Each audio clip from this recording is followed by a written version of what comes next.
Justin here with Between the Studs, and I have a special guest today. This is Martin. Hello. And he will be joining us and speaking about today's topic, which is conventions. We're also joined by Mock Master Mark, and actually Martin is a Mock Master too. For sure. Introduce yourself Sure. and tell us who you are, how you found our store, and why you're sitting here. Yeah, so I'm sitting here in the middle because I wanted to be between the studs, Oh. and clearly I am between the studs, which I've landed where I need to be. So yeah, my name's Martin. So Mark, I've known you many times, seen it. Brick for Alabama, we tend to hang out, and Justin, I've got to know you as I come up here to Atlanta Brick and try to haggle with Chris over my used Lego prices. How does that work? I always, it's like a casino, right? The house always wins. Yeah. I'm just here to play and have fun, quite frankly. But yeah, I'm Martin, and I've been playing with Lego now for 7 or 8 years, I think, since 2015, going to shows, taking bigger stuff and more stuff with every show I tend to go to. Kind of learning the ways of how to transport Lego and have it not break. You've built enormous stuff, I've heard. So I think I try to compete against Mark for size sometimes. That's my driving force. We How keep can I each make other it bigger? very active in building. Okay. Yeah. That's right. Friendly yeah. competition. Oh yes. Okay. Yep, I try to get size, and mainly because I'm trying to get that reaction. Like, one of the things that gives me energy is seeing that reaction as someone walks up with their child, and their child says, "Hey, Mum, Dad, will you build something like this for me?" I'm like, "Yes, I've got you. I've ruined your day, Dad, but I've got the kids," and they keep coming back. And then I like when someone looks at something to come to a build and look once and be able to look twice and 3 times, and maybe walk around a convention with loads of stuff, and then say, "I've got to come back and look again." And then I've increased the engagement with someone, and I enjoy talking to people, so it gives me a chance to connect with more people more often. Tell us, like, what types of stuff you like to build. Is there particular builds you're known for, or anything like that? So I've really tried to define lately what types of builds I build. I think it would be good to ask maybe Mark, like, how would you describe my style? Maybe after I give my answer. But I tend to like to find pop culture and build off a reference point. So a favourite point in a movie. So you ask the question of, hey, what were you known for? Built the world's largest, most accurate Rapunzel tower from the movie Tangled. So that's one. So I see something, I'll take screenshots of it, and I'll make sure that I'm normally accurate to a mini scale, as accurate that I can be. And I try to make it as a useful addition to the Lego community. So something that's maybe not been built this way or on this style. So that's kind of one of my driving forces. Star Wars, like the Death Star trench run, that's been done by people before, but I did it my own way. The Battle of Endor, Battle of Hoth. So those are things that tend to get replicated quite frequently, but I've gone big when I've done them because I want to have that impact whilst trying to get the detail in there as well. Nice. So, yeah. But I'm curious how you think you would describe what I tend to do. Pretty much synonym of what you were saying is, like, I would say you replicate cultural icons, and to a very accurate scale and a very big scale. So it's like, you've seen Rapunzel's towers before, small ones, but he made the biggest and best one. You've seen Battle of Endor mocks before, and that some are really nice, but his is like, if you're looking up Battle of Endor mocks, check his out first, because that's the one, is like the final word in iconic scenes is what Martin does. He is the gold standard. Yeah. Exactly, for- yeah. Nice. Okay. Well, and that's it. I just enjoy that size, but I've started dabbling in the smaller builds, which I find really, really hard to do, right? It's that intricate detail with less bricks, so I'm kind of driven by some of the little cute baby looks and bringing a lot of pops of colour in, and elves is a great thing. I built a couple of elves castle, which are fictional, but they're a lot of fun. So. And we're here today talking about specifically conventions, kind of, I guess,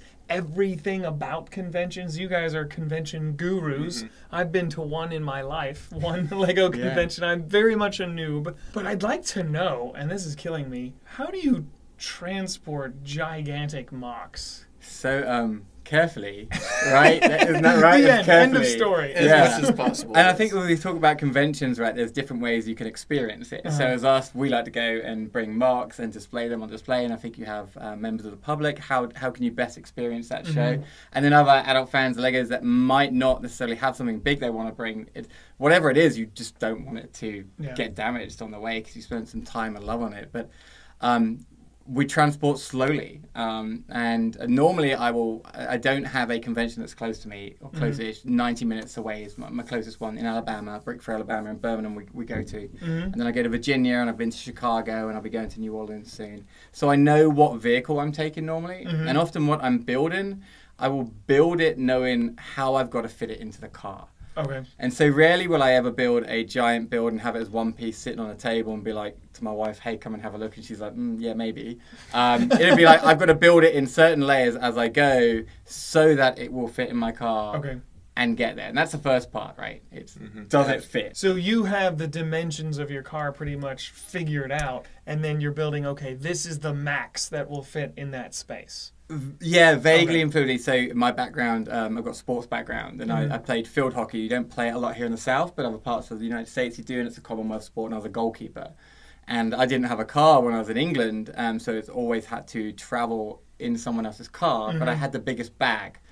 And so I had to learn to pack my bag the biggest way, because I'd be the one that's normally sitting in the middle with my giant bag on top of me, because it wasn't my car. Or my bag would be strapped to the roof, and no joke, we'd have hands holding onto it as we come along. So I had to learn how to pack to fit. So I don't know the exact dimensions, and my cars tend to change for work. So I've got a good idea of what it is. Yeah. I'm curious, and I guess you have to deal with this too. Do you guys sketch things out first and like kind of roughly put dimensions to space when you're coming up with stuff, or you just kind of go and think, okay, I need to stop at this point because I need a connection point? So I want to see Mark's answer first to see if I'm doing it right or wrong. I just think that there's no right or wrong way to design something. Everyone has a different process. For me, especially if it's a really big creation, like I'm planning on bringing a big layout to a show, you got to think about how it's going to come apart. Like Martin was saying, you got to plan the space of your vehicle. So I'm drawing the overall shapes of it, such as I want the castle on the left side, I want the landscape going out on the right, I want waterfalls here and here. So I'll sketch out a visual representation, then I'll do a blueprint of where it all breaks down. So like I wanted it based on a 48 by 48 base plate chunks, and then it's going to go up about a foot, and then it's going to have another cutoff point because it's got to all disassemble and fit in boxes. So I'll do like 2 or 3 sketches for a really large creation, and it'll take a couple months to build. So it's kind of like it's a couple-step process. I'll even kind of mentally think about how I want it to appear. So if you stand here, how is it going to look? How are those towers going to line up? How are the trees going to line up? How is the road going to look?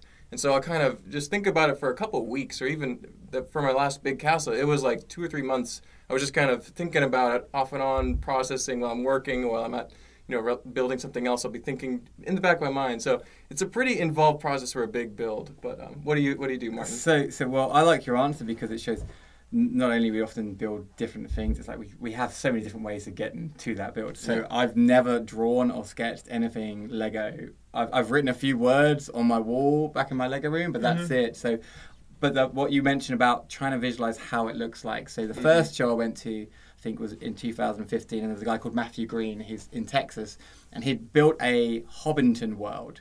And I had built my half, and we had lots of people there, and lots of people were his. And I listened to him talking to all the attendees as they were walking by, and he's like, "Well, have a look here, have a look there, have a look over here." So I talked to him afterwards and said, "Well, how did you lay this out?" And he said, "Well, visually, I'm trying to train their eyes into different spots." And so another backgrounder of me, so I had a photography business I ran prior to the Lego hobby, and that took a lot of time from the kids. So Lego was, hey, I can do something with the kids. You learn to take an image and not use Photoshop, and you try to see everything as you want it to be photographed. And so that's kind of how I will often build. And first of all, I'll always start a build with one piece, knowing that that piece has got to be the central piece. So Rapunzel's tower was like the Etsy purple kind. I had to build that. Because if I built everything else and that didn't look good, then the build doesn't work. So did that and build it out. But I'll build it and sit it and then look at different angles, and often from the angle of, say, a 7 or 8 year old child. Because again, my drive is shows, and during the COVID time, it was hard because you're not going. So it's like, how do you share your images? And they share differently, by the way, on a computer screen or a phone screen than they do in person, especially when you're building this way. So I'll walk around at those different angles, and I will leave something. I'll now walk around the house and get something, stick it on the table, and I'll I say to my wife, "Doesn't that look good?" And she's like, "Yeah, that's great. That's wonderful." She let it stay there for a little bit, and then I'll be like, "The kids, don't knock it over." But I like to try to get some feedback. Every once in a while, I get a buy-in saying, "Oh, that looks great," like this. And okay, then I'll work that in. But I will build, and then I will let it sit there normally near completion for a good month or so, just to make sure that there aren't any other ideas that pop into my head. So I think we're very similar in our way. Well, I think the bottom line is composition, right? So it's got to all line up, like rule of thirds, whatever, golden rule, all that stuff is like you're trying to think if it doesn't look good. And I love how you keep it together for a little while before you take it, because you have a chance to walk around it, and if something doesn't stands out as wrong, you can just adjust it. Sure. So that's really I like the fact because I'm just building, and it's like there's things that like I didn't finish with the one tower on my castle, and because it didn't have that big tower at the back, the composition wasn't right. It was kind of felt uneven or unbalanced. So we're basically trying to picture that perfect balance so that when you look at it, it's like, that's a cool build. Or your eye is drawn to something like a big central point. That's well, your tower, no one noticed apart from you, right? We're often driven that way. Like, I've got to get this right. But when you have everything else so well, no one else notices those things. But I think when we talk about conventions, as people are thinking, oh, I want to take something, I want to do that, how do you have that impact, right? And you've got to maybe think about your build completely differently. How is it going to be viewed at different angles? So that talks kind of into the planning process. So to answer your question, no paper. So, no paper, some paper.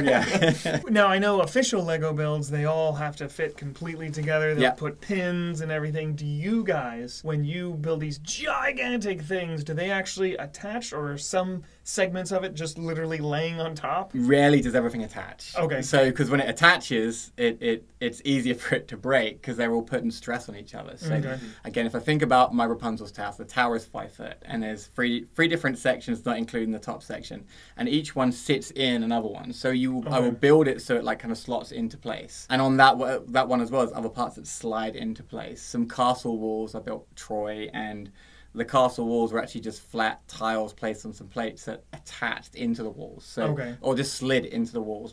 Oftentimes roof work on buildings, like angled roof, will come off and go on.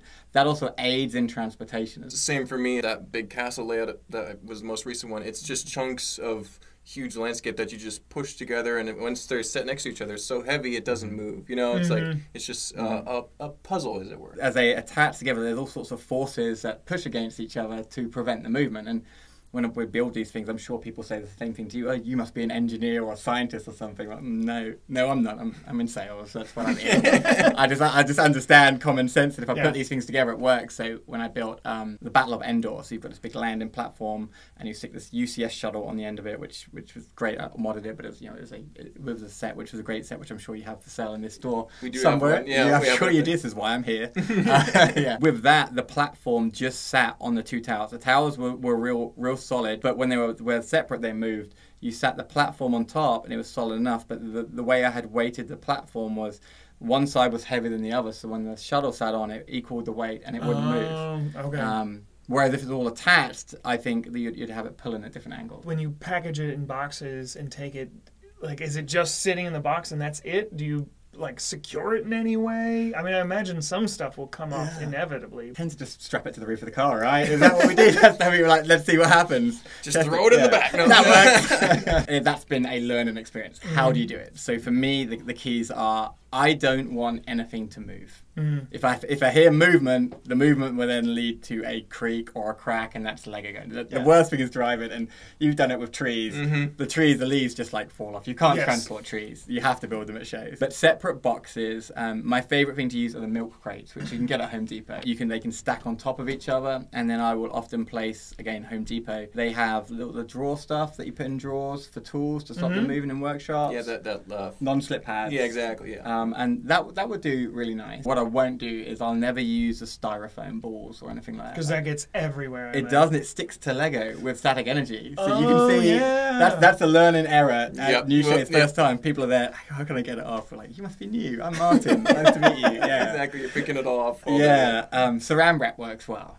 Okay. And it tightens and it comes off nice and easy, and it stops things from moving. So if you have like a more fiddly, fragile build, Saran wrap is one way to kind almost of like a tape, almost instead of like duct tape, which will just destroy stuff. Yes. Yeah. So that's my way. What about you? It's a little simpler. The landscape breaks into chunks. It's usually landscape based, and they will be kind of put in almost like if you've ever seen a beehive, like a modern one, it has like those slots, and so I'll get a pretty long bin and just set them in there, and the foliage on the surface, I'll usually try and put that on, and in that case, there's enough of those holding that they will keep it from breaking into each other. It's like almost like strength in numbers, and so a few of them pop off, and I'll take a little extra cup of plants and fill in any spots that knocked off. but they'll kind of keep them from breaking up, damaging each other too much. The buildings are kind of just set in there. I'll put a little, maybe some beach towel or something between the buildings to try and prevent them from rubbing against each other too much. Mine's a little bit more flexible. I love the egg crates design, but the size I was using for the basic footprint of my landscape chunks is too big to put in that.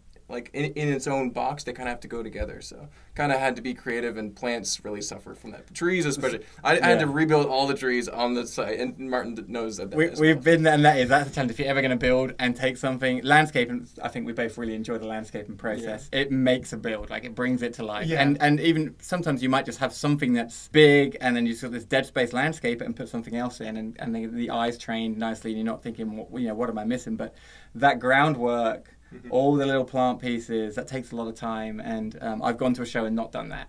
And you'll spend 2 days just doing this while everyone's having fun, going to games, doing stuff like, no, let me put another stem down. I had that same experience in 2017. It was actually an even larger display. It was me and 2 other guys. It was like 30 feet long. And I'm like, I'll put the plants down when I get there. 48 hours later, we finally got them all done. All 3 of us and volunteers showed up to help us, and we still barely got it done. So I'm trying to think if that's 17 or 18, because I think that was the year I did Endor, and I flew. The second time it says 18, so I flew in on a plane. This talks about the differences in packing. I flew in from a plane from California, arrived at the airport at 9 o'clock. The show started the next day. I'd had Endor built and the trees all Saran wrapped, and I had them in egg crates in someone's minivan, and they took them there for me. And they're still working. I roll in at 9 o'clock, I pull it all out, and then I leave. It was an hour and a half. Yeah. And I'm like, you're still working. We're like, hey, Martin. Yeah.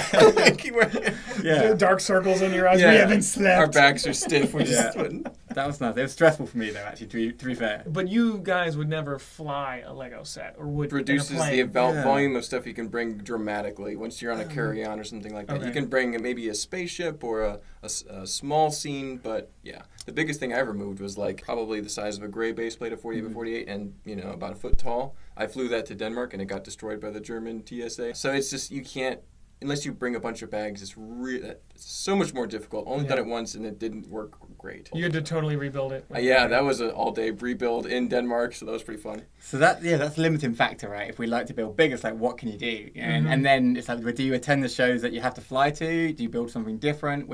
So for me, I'm thinking, there's some I want to go to. I think it's BrickCon out in Washington. Right? That's a bucket list for me. BrickCan in Canada. I'm like, I can't drive, so I've got to work on something smaller to bring, but I still think the small's going to break flying. So on that, though, the first time I built Quidditch from Harry Potter, I built that specifically so it could fly. And so it was going to go to one of the shows in England, but they wouldn't allow my son to come and be on site with me for health and safety reasons. He was under 16, so the rules were that way. I was like, well, he's going to come. I can't not have him at the show. But it was built, designed, so everything, I actually chose a build because all of the towers were square and they would lock into each other. And so I was able to Saran wrap them. And then it folded down so nicely and flat that I could possibly fly it if I wanted to fly it. Didn't, so I don't know the end result. I'm sure it would have been destroyed by the TSA. Maybe better.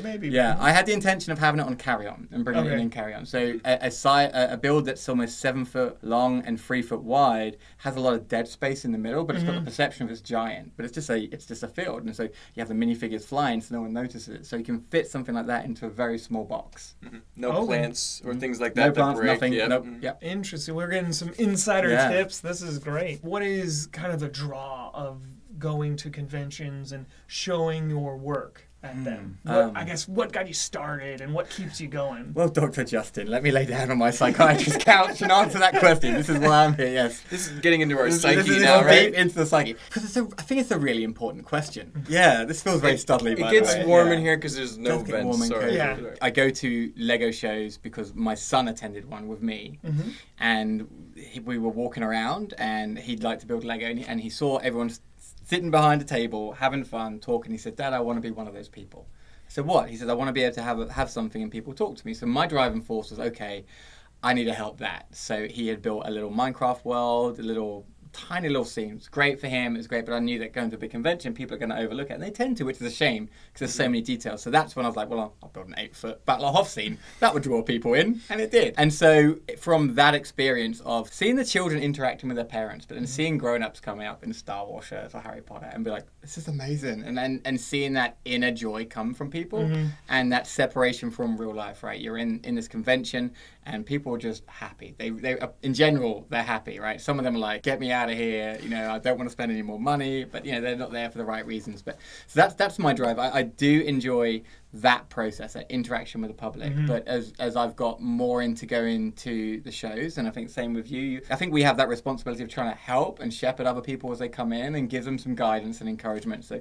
people who turn up for the first or second time, you know, spend some time with them and talk to them and help motivate them. Like the show public will come to is normally, you know, Saturday and Sunday from, let's say, 8 o'clock or 9 o'clock until 4 or 5 o'clock. But there's many behind the hours times when we're there and have that chance for that friendship. And that's what I'm actually really looking forward to when we get back to going to shows really soon here, right? Everyone leaves their title at the door when they go in. Doesn't matter who you are, what your job is, everyone's treated with kindness and respect. And there's not many, not that I'm aware of, there's not many communities like that. It's very welcoming, right? Yeah, for sure. I mean, I've found that too, that when you're making YouTube videos about Lego or building Lego or posting stuff on Lego, you're kind of an unofficial ambassador really to the product and the community. Sure. And I love what you said about you could spot those people like, this is your first or second time here. Come over here, let's talk. I love that idea about shepherding them was the term used. And that's so true because you're potentially getting another fan, getting another creator in the process. That's a great way to think about it. I love that. Thank you for seeing that, yeah. So few communities are like the Lego community where it really is just positivity. Sure. It's kind of rare when you meet a sourpuss, it seems like. Yeah. I haven't been in it as long as you guys, but it's just someone who's like, those people tend to only be on the comment section of certain YouTube channels or something. Not ours. Ours are great community. And I say that about having got a lot of similar communities to base it off, right? So it's only the positive experience, but being in the photography world, and it's the same sort of artwork, right? You're sharing it and you're bringing joy to people, but people don't share their techniques. They don't say, this is how I did this, right? So you spend a lot of time either paying for classes, which I never did, or figuring it out yourself. Whereas here, someone's always too happy to be like, let me show you how to do it. And it's not like, okay, you're going to steal my idea. Well, it's not my idea. Someone else probably has done it. Yes. And a lot of time in the sort of builds I build that are based off popular culture, I mean, it's hard to say that's my idea, my creation. But like, no, it was the movie's like creation. So anyone could probably do it. It's also not really profit centered. It's like we're doing this for fun and for art and to inspire people. So it's like we're definitely more welcoming to share how we did things or explain like, oh, I did it this way, or I'll even do time lapses of how I built it, just so that people can be figure out how to do it for themselves. Because guess what? I'm not making money by going to a convention. You know, it's like that, and they won't either. So it's just more of a fun core to it. So. I tell my wife we do make money when we go to a convention. We sell all our used Lego, and we make money. Is what I say. Just so you know. Well, no, there's we don't know. You gotta make it economical. I'm not saying it's not like it's like you have a photography business versus you don't necessarily have it's not a business displaying big mocks yet. So you do sell some of your used Lego, and you're able to at least pay for your time there a little bit. Yeah, and that drives to like, okay, if you're thinking, how am I going to attend a show? Am I going to attend as an exhibitor? So as a mocker, or even turn up out of public hours, so you'll pay for it and not display anything. Some of the bonuses are you've got a captive audience of people who might want your things, right? So I'm in the sales industry and sales world and have been all my life. I'm like, okay, the most likely people to buy my used Lego are Lego people who are already excited and engaged. So one example, Brick Fair, Virginia always has a yard sale on a Thursday evening, and my mentality is, everyone's got money in their pocket at the beginning of the show. So let me get my stuff out right before the yard sale and go and hit. Often Atlanta Brick or other people say, I've got this to sell. Do you want it? And they're like, yeah, I'll take it. And so I take everyone's money sooner rather than later.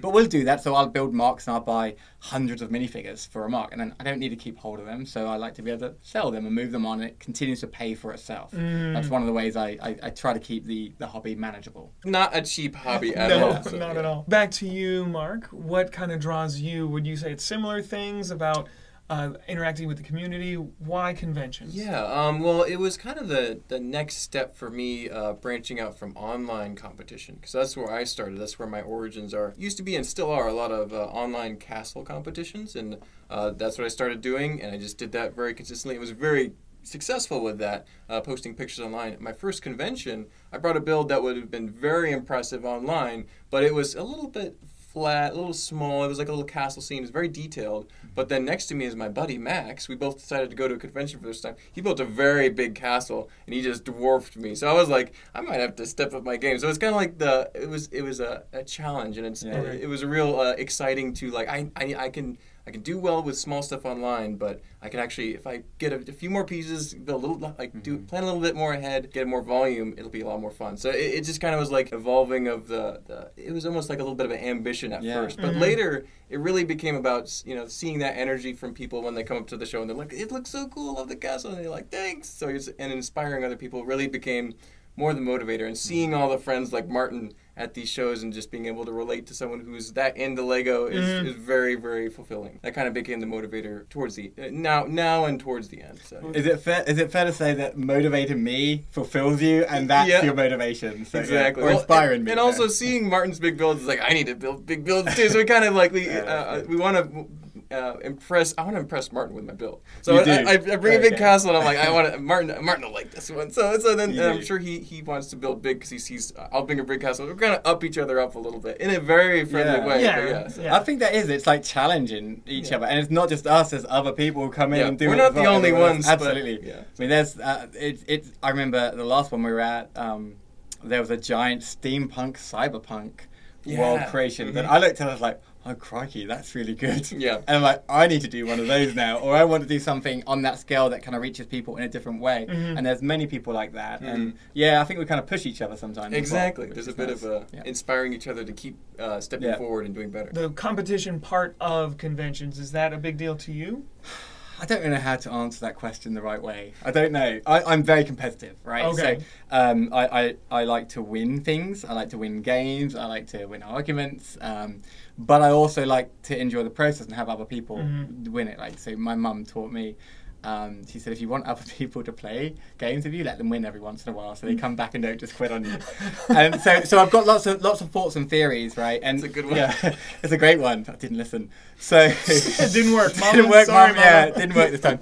So there's often prizes given, right, and contests given, and lots of different shows have different categories, and it's often very subjective. It's fun to, like, Brickshare Fair has its brickies. It's fun to get something like that as a recognition, and it's often nominated on by a theme leader or two, and then voted on by people who are there, or as the great version is the star favorites, right, where it's normally someone influential who's there. It's like, hey, go pick some of your favorites, and so you have some of that's out there. But it's nice to get. There's so much joy from seeing someone win something for the first time. Again, I think I remember Stephen, the excitement when he got his. 2019, he got his first one, because my name was on the build many times, and he would help, but it was mostly me, so that was more of Steven's thing, and he actually won at that time. It was pretty awesome. Nice. So he was so pleased about, like, he was just ecstatic, and that was joyous. What I always try to do with anything is, like, you don't go in with the intention of that, right? It's trying to bring your best self for something, and so, to give a little secret out of what I tend to do, I'm like, okay, well, what are the prize categories?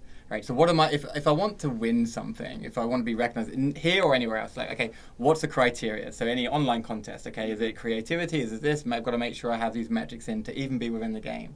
So I always try to build within that framework. Always like to look at the themes, and is there a theme one? And one year there was space. And everyone loves space, classic space, or, well, actually, we like it, right? Oh, yeah. So, we're castle guys, but we love space too. Yeah. So I was like, well, it's a theme of space, and often people don't build in the theme, right? It's an extra thing that they'll often do as the show producers to say, let's get more people building in this area. So well, I'll build space. Why not? Let's do something cute with space. And I won that one because I was like, okay, well, it's something different than all the other space. So again, again, it's trying to look at what's available if you want to win something. It's not a driving factor for me. I think I take a lot of joy in seeing other people pop up. I do want to keep ahead of him though over here.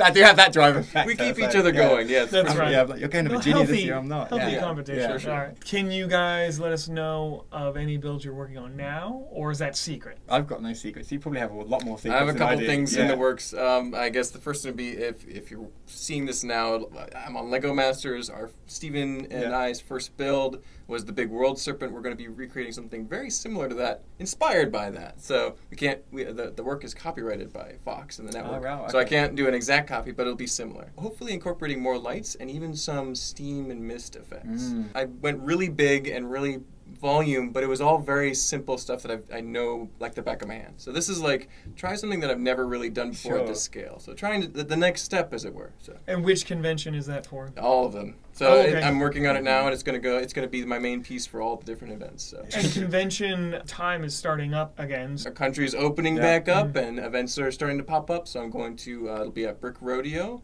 and I'll be at Brick Fair, Virginia, and probably at Brick Fair, Alabama will be happening in January again later, and next year too. So Nice. Yeah. Okay. How about you? Yeah. Anything you're working on? Yeah, I've been watching this TV show, and I've been working on this giant sea monster in the Viking Nordic realm. It's gonna be giant, the biggest one you've ever seen, and it's gonna have steam and smoke and slime. So that's what I'm working on. And glitter. Yeah. And Wait, did you just say the same thing? in actual water, yeah. No, mine's pretty open. So again, in the work environment, I'm like, I always want to write my goals out, and often I'm like, well, if I try to not tell people what I'm doing, I tend not to do it. So if I throw it out there, I do it. So I've got a lot going on. So I will be at Brick Rodeo with you, and I'm going to take Rapunzel's Tower. Yes. I'm looking forward to that, and I likely will have a Alice in Wonderland build for that, and inspired by getting involved in the online community on a challenge with Tricky Bricks and Brick Fan Builds. I built like a Disney scene. I was like, oh, well, I might build Alice in Wonderland Tea Party. So I did that. And I was like, well, look at this castle sitting over here that I haven't finished. Let's turn that into a Mad Hatter's castle. So the aim is to turn that into a big Queen's castle and the whole little Alice in Wonderland world to give.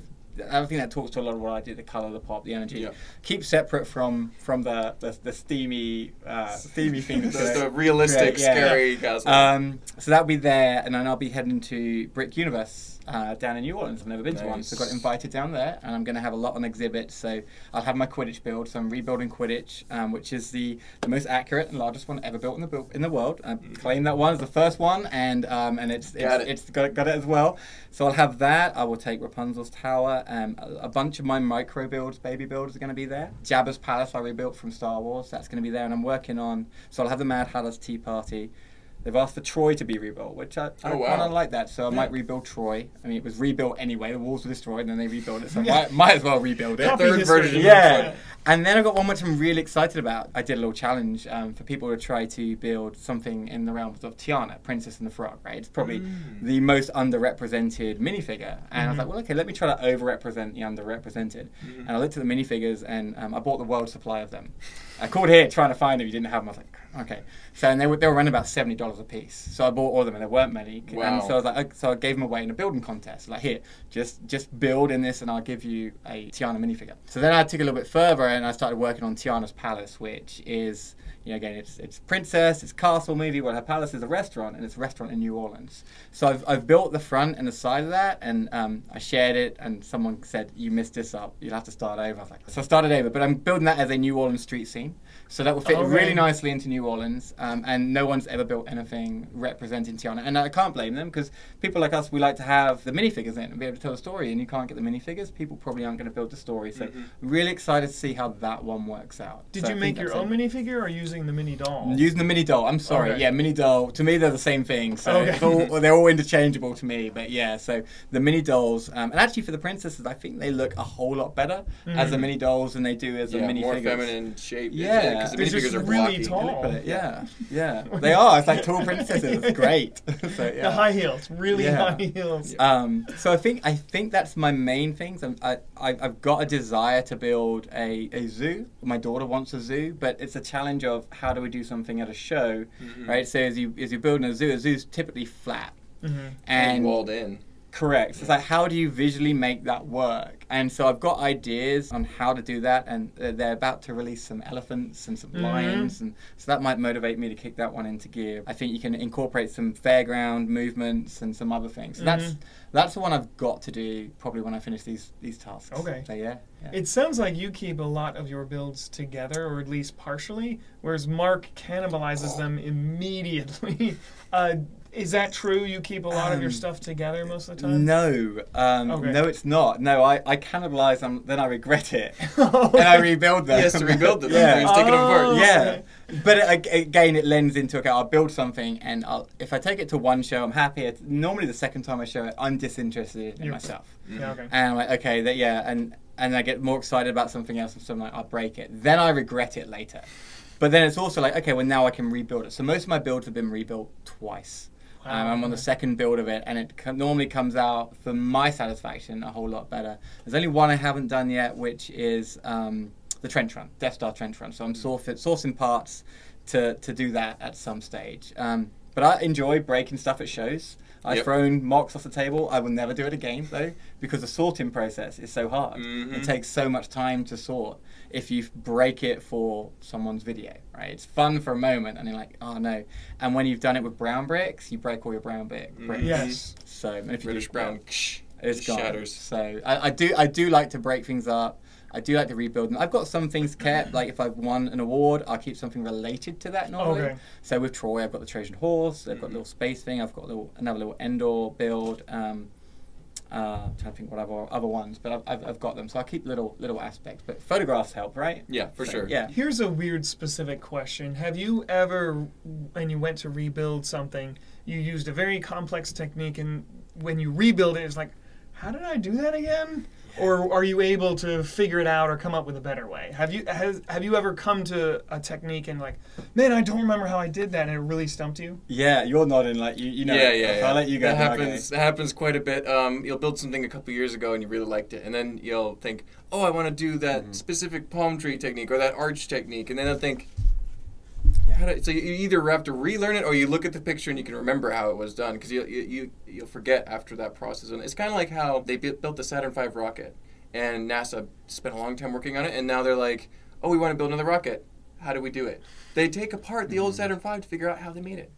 So that kind of process actually exists. This is hilarious. I'm in agreement. I'm like, that happens a lot. But also, I'll give you two examples. So the Quidditch build, I'm building it. It's got these nice curved walls, and I've just been working on that. And I remember I created a nice technique to make everything slot in together. I just don't remember how I did it and how to get the walls right. And I knew I didn't use these hinge bricks because I didn't like the way they looked. So the last few days, I've been trying to figure out how to get it right and how to hold it. And I know I built it in a completely different way, but a lot stronger than the last time. And even when I'm building a build that's got a lot of duplication and replication in it, so again, Quidditch build, I was building one end of where the goalposts are the sand, and it's on maybe 6 different base plates, so I'll build one section and the other section. So then I've got to duplicate it over there, and I just take each section and I'm like, okay, well now I can minimize the parts I've just layered and normally do it a lot quicker. So that can be done easily. So your question can be answered in a big build if you duplicate many parts of it. You can have it done different ways. I can totally see that Yeah. if it's a huge build and like, oh, God, I repeat this on this side. And, oh, wait, I figured out a better way to do it on this side as long as it looks the same. Yeah. Or do you go back and rebuild the first one? I won't go back and rebuild the first one, Okay. because it takes too long. But I guess that's part of us not working on computer or something like that. Because I know some people will use digital designers, and there's some pros and cons, but I think one of the pros is you kind of figure most of it out, and then you can go and work quicker. Yeah. Whereas we're like, let's just play, I guess, with the old building furniture or cutting wood. It's Handmade, handcrafted. handcraft, and then you measure twice, cut once is a rule, right? Yeah. So Yep. me, this is how I am when I build things. I measure 0 times, Yeah. cut 4, then go back to Home Depot, come back, then go to Target and buy the furniture piece I'm looking for. That's my Lego style, which is, I think, similar to yours. Pretty similar. Well, so like when I'm designing something, I won't actually measure it per se. I'll be like, I want the castle here. It's like basic concepts, and then how it fits together with the brick is as similar as possible to the idea. But there's some flexibility there. You don't want to have. I couldn't even imagine doing something in digital because it's like you would.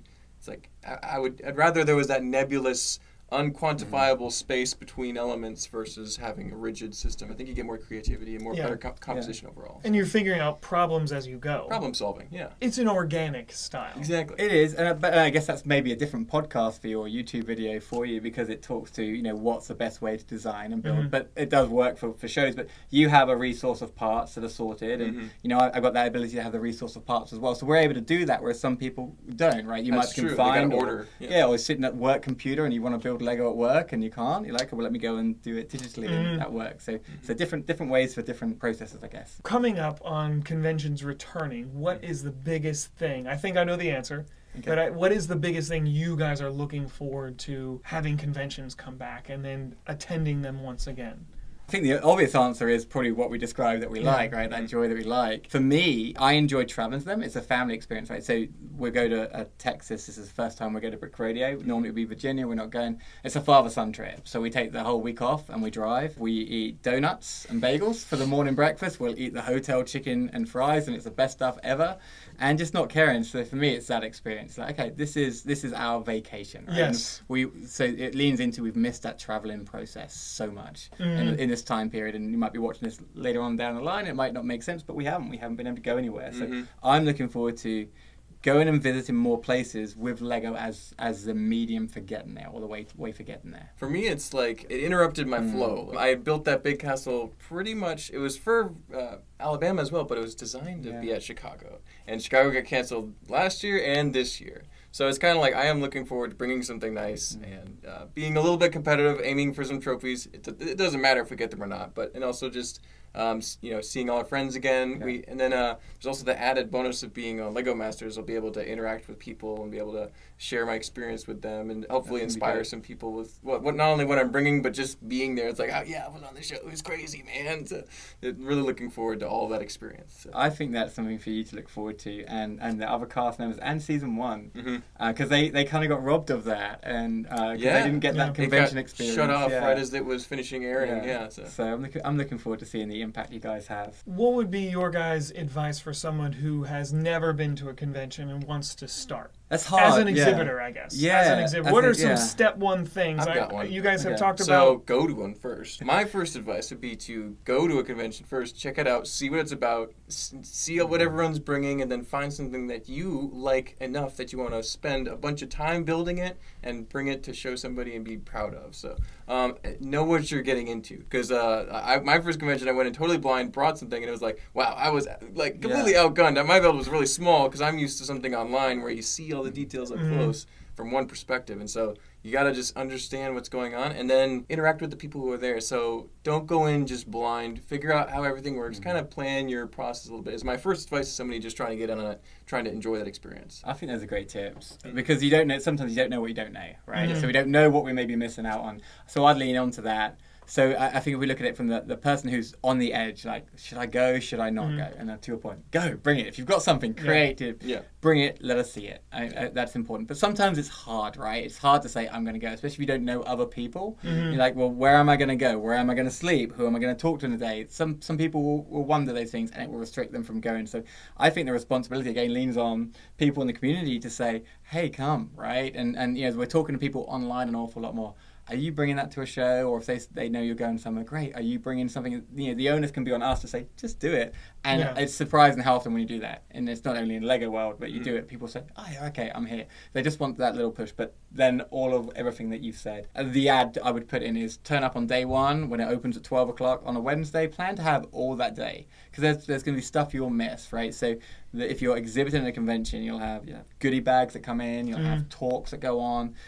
Games, which we describe games as, right, you might be given a bunch of Lego pieces and told, hey, create something out of it. Right? Often you have to sign up for these things in advance on the online site. Sign up for everything. Just do all of it. And then, what you don't like, you don't have to do the next time. Okay. Or sign up if you don't want to do it and you're called, and just say, I don't want to do it. And someone else will be like, I'll take your spot. Okay. It's really to be prepared to be fully immersive in all of it. Okay. And you'll enjoy it a lot more, I think. I assume there's limited space when you're an exhibitor. How do you get a spot, on especially one of these larger conventions?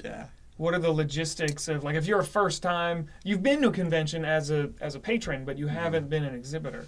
How do you do that? How does that work? So you'll register your mock, Okay. my own creation, and then you're on the onus of whoever's in charge of the exhibit of normally putting your mock on a map. So I know Brick Fair, he'll often have things set up in pop culture, in castle themes, and you'll be putting that theme categorized. And if you're over a certain size, you're normally pre-drawn on a map, so you know, hey, I'm going to be here. Okay.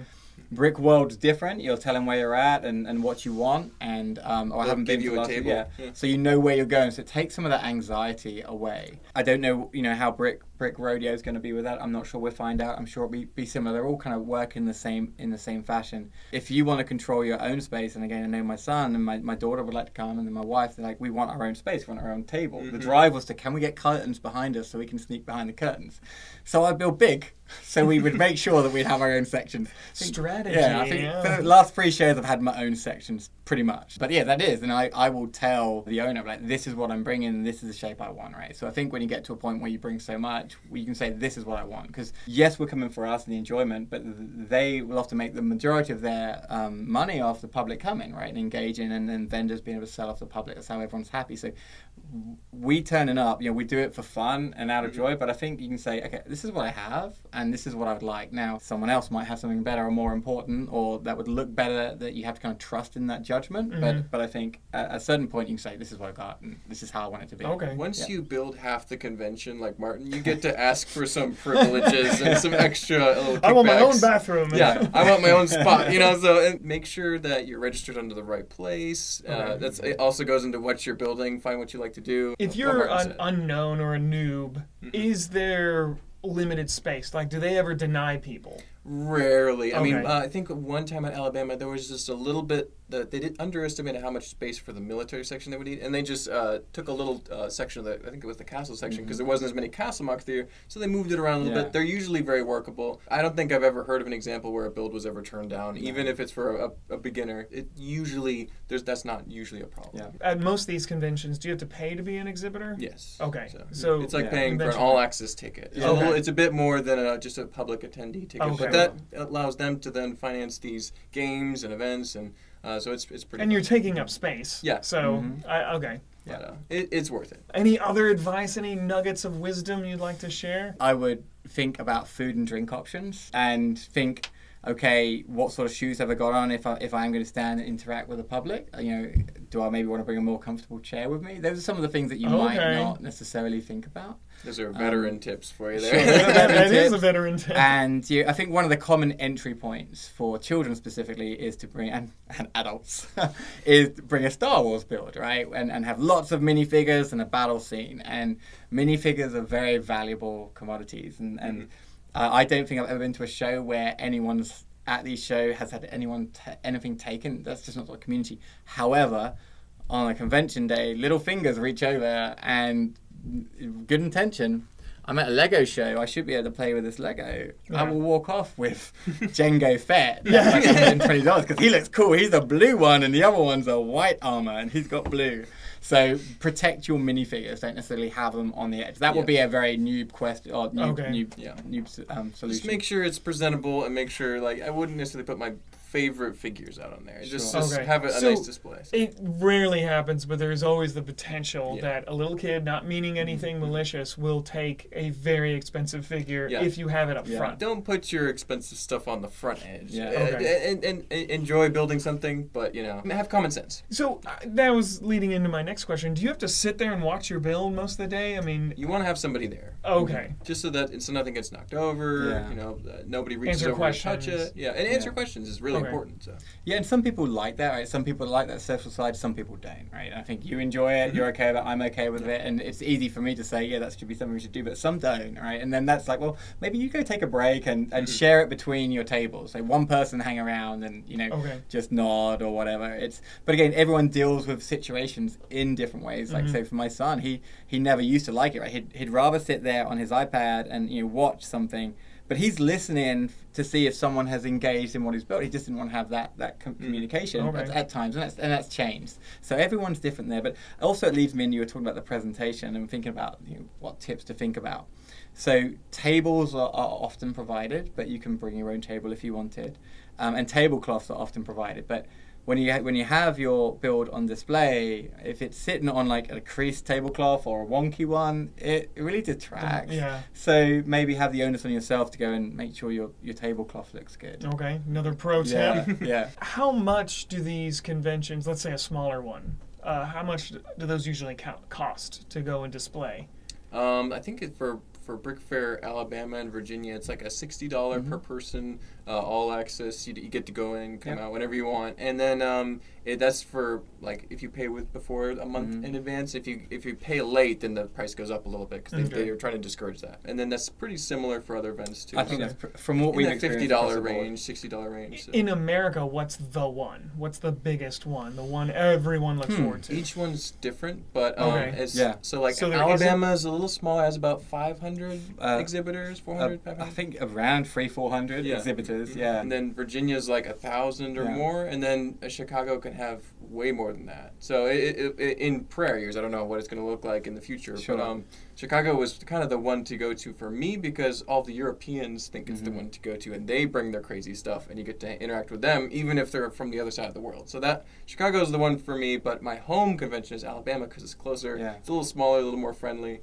So, and not that Brick World isn't friendly, it's just so huge. They're all different, and I think have a really different experience. So from again, it's N of 1 or N of 2 here. So brick fairs are fun, a little bit more casual, easygoing, but with that you get, your communication might be, a little bit later on getting an email response or a text response. But with that you get the benefit of I can kind of do what I want. And then Brick World was very more strategic, and we got that like, hey, you know where your table's going to be, etc. But I was also told to get out on a Wednesday at I think 6 o'clock because it was mandatory. We're going to feed you and meet or greet. And I know I was like, I want to set up my stuff, but then I was like, well, Brian's just paid for food for all of us and forcing us to socialize. It's nice, right? So it was different experience there. Of the ones, the big ones, right? I would say Brick Fair Virginia, Brick World, and I think you can throw Brick Con in there. I've never been, and I think it's mainly an adult only in terms of exhibitors. So children, I could be wrong. Someone can correct me. It's more adult centric. But that's really, really large, and that's West Coast, right? Brick Rodeos, we used to be Brick Fiesta. I think they're 10 years in, and so they changed the name to Brick Rodeo, and I've just got this feeling that one's going to be a big one this year. Yeah, it's going to be good. From what I've seen. And then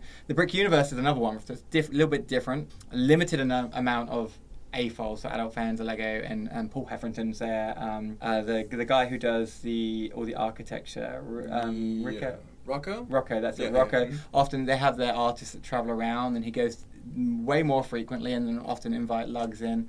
And that's a lot more. Okay, we're going to have have all these experiences with children and a family, which as a dad with kids, that's often what I'm there for. Like I'm there because I want to entertain my kid with my $20, $30 entry fee. I want them to be entertained and happy and worn out, sit in the car, fall asleep on the way back home. I want to sit. Yeah, that's kind of how I see it. Then I think you've got there's one more as well. The Brick Fest as well, Philly Brick Fest. I think is a big one as well. That's very similar to the Brick Universe model, and it's more of it's almost like a tour of different cities. It isn't necessarily in the same place every time, and it's more kid activities. Yeah. So it's kind of different flavor for each convention. Yeah, but to answer, I think you say Brick World, Brick Fair Virginia, and then probably Brick Con. Brick Con's probably the third. We haven't experienced it, but I think that's it. What would you guys say is the biggest one worldwide? Chicago, no doubt. Is it really in the world? Yeah.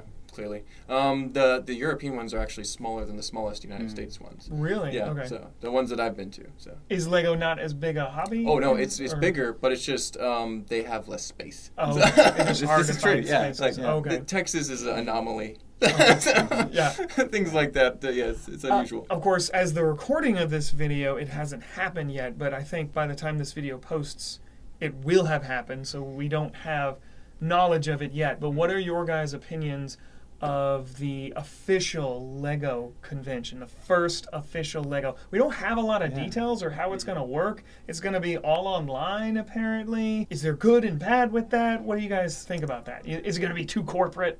What do you think? I know a little bit about it. It's just that, and I just know some of the people who've been invited to it, and I only know the basics, is that it's kind of like an online thing. And I think that's actually pretty cool because you don't have to necessarily rent out a big space. I think it's interesting. It's official. Lego's always just been kind of like, have fun. And now they're like, hey, here, we're going to do one. So that's kind of exciting. Again, it's hard for me to say because I don't know, and I'm not invited. I don't know, you may be, I'm not, but I do know some of the people. They're really well-established builders. And if I think about Lego as a corporation, right, it's a great way for them to engage with even more people and open up the experience to more people. And I mean, a year and a half ago, there had never been a virtual LegoCon, and I think Brick World tried the virtuals, and some others have tried the virtual events. And for someone who sat on the Zoom meetings, for the last year and a half, I'm like, 45 minutes, I'm in, I'm out, I'm done. So I'm excited to see how they do it. Okay. And maybe it leads a way for them to have their own official Lego conventions where they control everything and have that engagement with the customer. So curious to see how it works. My brother's huge into Transformers, and Hasbro, when they took over the BotCon, that was the big one. Well, they took it over and said, no, you guys can't do that anymore. Oh, wow. We are doing our own called HasCon, and it was kind of swallowed into it. There was good and bad with it, because they couldn't do some of the not like official stuff anymore, so they had to do all official Hasbro products. Do you guys kind of see that? Do you see the Lego convention kind of swallowing maybe some of these smaller ones, or will it exist alongside them? It's a pretty big market to just swallow up. Okay. So I don't think there will always be independent events that are just based around Lego.